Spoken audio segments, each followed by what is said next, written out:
সমুদ্রের ধারে পড়ে থাকা শঙ্কর মাছটার পেট থেকে তারা একটা বাচ্চা বের করে। তবে দুর্ভাগ্যবশত বড় মাছটা মারা যায়। তারা বুঝতে পারে যে একা একা সমুদ্রের মধ্যে সার্ভাইভ করতে পারবে না। এজন্য তারা মাছটাকে বাড়িতে এনে একটা ট্যাঙ্কের মধ্যে রাখে। তারা নিজের হাতে শঙ্করের বাচ্চাটাকে খাওয়াতো এবং খাওয়া হয়ে গেলে সে ট্যাঙ্কের মধ্যে ডান্স করত। একটু বড় হওয়ার পর তাকে একটা বড় ফিশ ট্যাঙ্কের মধ্যে রাখা হয়, যেখানে সে রিল্যাক্সে সাঁতার কাটতো এবং জল ছিটকাতো উপর দিকে। তবে সে বেশিরভাগ সময়টা বালির মধ্যে নিজের শরীরকে লুকিয়ে রাখতো। আবার কখনো কখনো বড় ট্যাঙ্কের মধ্যে সে উপর দিকে যেত এবং সোজা নিচে নেমে আসতো। তবে যখনই তার মালিক সামনে আসতো সে ডানা মেলে ওয়েলকাম করত। তবে মাছটা ধীরে ধীরে অনেক বড় হয়ে যায়। এ কারণে আর একে বাড়ির কোনো ফিশ ট্যাঙ্কে রাখা সম্ভব হচ্ছিল না। তাই তারা ঠিক করে একে সমুদ্রের মধ্যে ছেড়ে দেবে।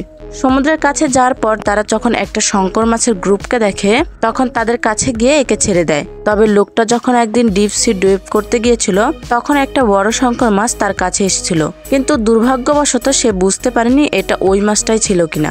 এতদিন বাড়িতে থাকার পর মাছটার প্রতি তাদের হয়তো মনে একটা টান তৈরি হয়েছিল, কিন্তু সমুদ্রের মধ্যে তারা যখন মাছটাকে ছেড়ে দেয় তখন মাছটা স্বাধীন জীবনের একটা দ্বিতীয় সুযোগ পেয়ে যায়।